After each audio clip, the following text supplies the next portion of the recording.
तो कसं जमन म्हणे. हा मग तसं जमत बघू असं आहे. जे आपल्या हाती नाही ते करायचं नाही. कोणाची जीव हत्या करणं आपलं काम आहे का? नाहीये. म्हणून तोही समजायचं महान भिक्खू झाला लक्षात. म्हणून जीवनामध्ये एकच गोष्ट लक्षात ठेवा, आपण कोणासोबत राहायचो. पुन्हा दुसरी गोष्ट सांगतो, संसाराची व्यवहाराची मायाची गोष्ट सांगतो. आपण आपल्या मुलावर लक्ष देत नाही, खूप पैसा कमावतो का हा मुलगा कोणासोबत राहते, याची संगत कोणाची, आणि मग शेवटी मग तो समजून घ्यायचं माझ्या मुलाचं असं का. सर्वात मोठी गोष्ट तुम्ही डोळे लावले त्यावेळेस. त्याचप्रमाणे आईनं सुद्धा आपल्या मुलीवर लक्ष ठेवायला पाहिजे का हिची संगत कोणासोबत आहे, कोणत्या मुलीसोबत आहे. मग घरून पळून गेल्यावर मग विचार करायचा नाही, लक्षात ठेवायचं.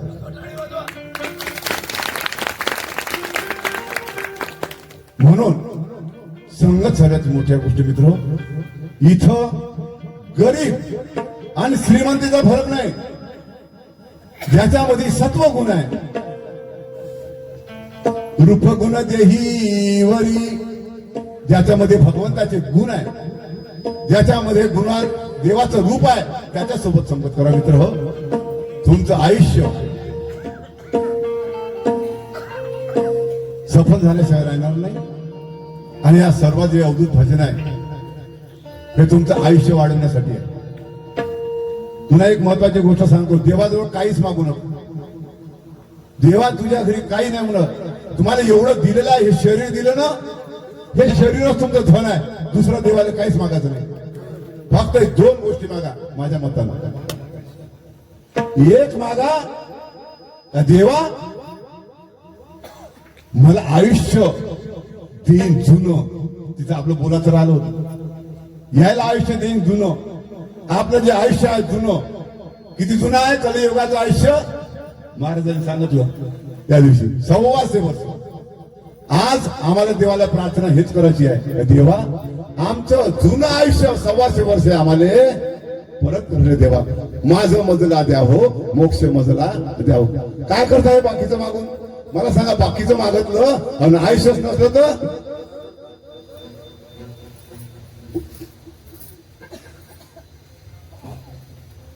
लक्षात ठेवायचं. म्हणून काही मागू नका. अजित पवारले 5 मिनिट जर समजून घ्यायचो, चुकली असती 5 मिनिटाची वेळा आणि त्यात जर चुकवली असती तर आजही समजून घ्यायचं आयुष्य वाढलं नसतं. म्हणून आयुष्य वाढवणं कोणाच्या हाती आहे. तुम्हाला आयुष्य वाढून देण्याचं कोणाच्या हाती आहे, लक्षात ठेवायचं. कोणीच आयुष्य वाढून देऊ शकत नाही, फक्त परमात्मा परमेश्वरच तुमचं आयुष्य वाढून देऊ शकते. म्हणून आज जो आमचा प्रयत्न आहे, आमची जी कथा आहे, त्या कथा कशासाठी आहे माहिती आहे. तुमच्या लेकरा बाळाचं, तुमचं आणि सर्वांचं आयुष्य एवढं कमी आहे, हे काय आयुष्य आहे का. म्हणून कृष्णाजी मला सांगतात का आमचं आयुष्य वाढून दे. म्हणून एक भजन वाढवतो आमचा संतोष आणि वाढवतो घेतो. देह या प्राणाची वाढवाहू जय हो. देह या प्राणाची वाढवाहू देह या प्राणाची वाढवाहू देह या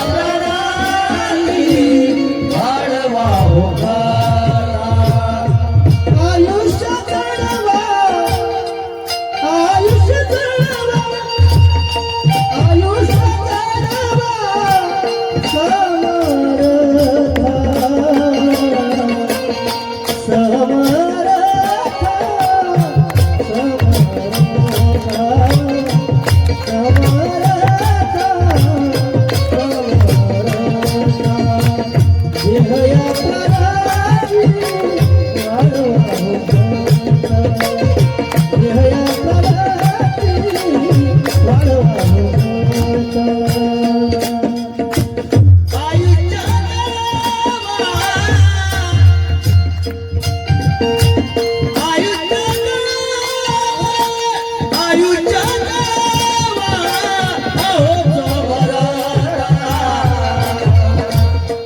आयुष्य जळवा आहो जबराता आयुष्य जळवा आहो जबराता देह या प्राणी वाढवा होताना देह या प्राणी वाढवा होताना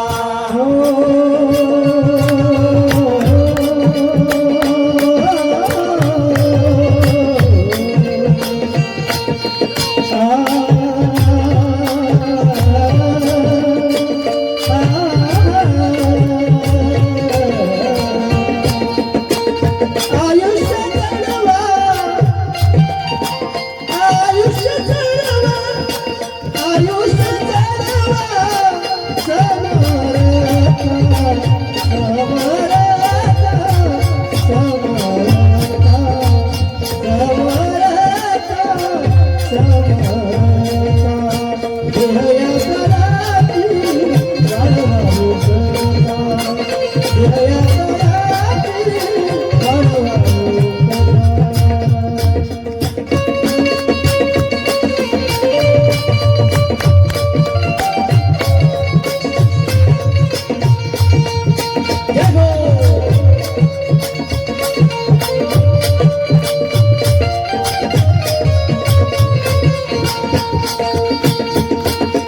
जय हो.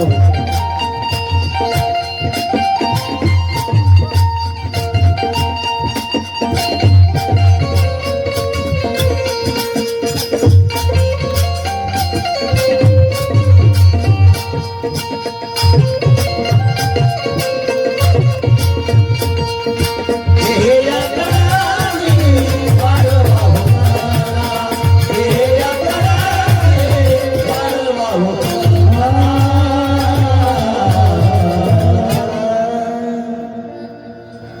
एक वेळेस संचासाठी तळा संच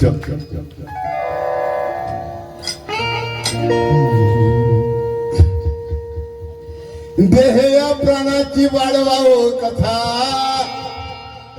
हे कोणती कथा आहे तुमच्या वायगावमध्ये?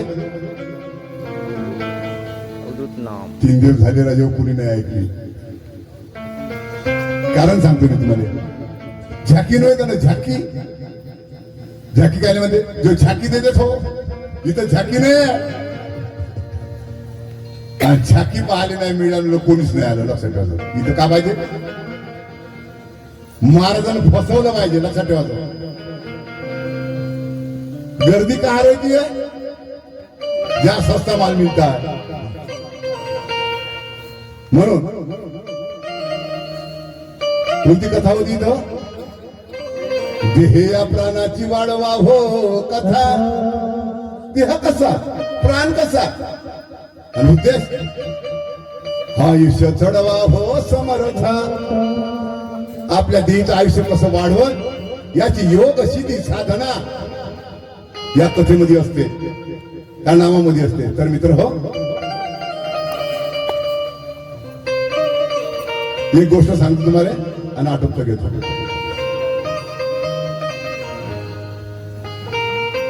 बौद्ध धर्मामध्ये आपल्या नावाच्या समोर आमच्यासारखं श्री नाही लावत. श्रीमान श्रीमती काय लावलं जाते? आयुष्यमान प्रकाश भाऊ, आयुष्यमान किशोर भाऊ, आयुष्यमती प्रज्ञाताई दारुंडे. काय लागते? का वापरला असा शब्द? का या नावाच्या मनुष्याचं आयुष्य वाढलं पाहिजे. कृष्ण महाराज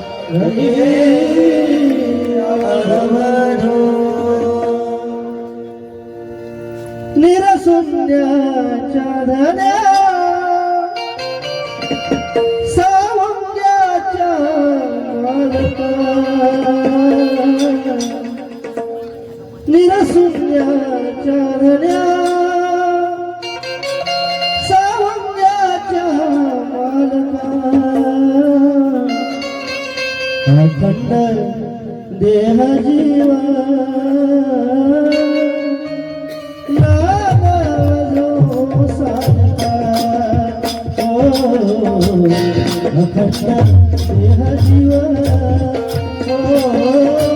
नाम जो सारखा निरंजनाच्या धन्या सावंताच्या मारला निरंजनाच्या धन्या सावंताच्या मारला अवधरे विवा नादवदो सारला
देह जीवन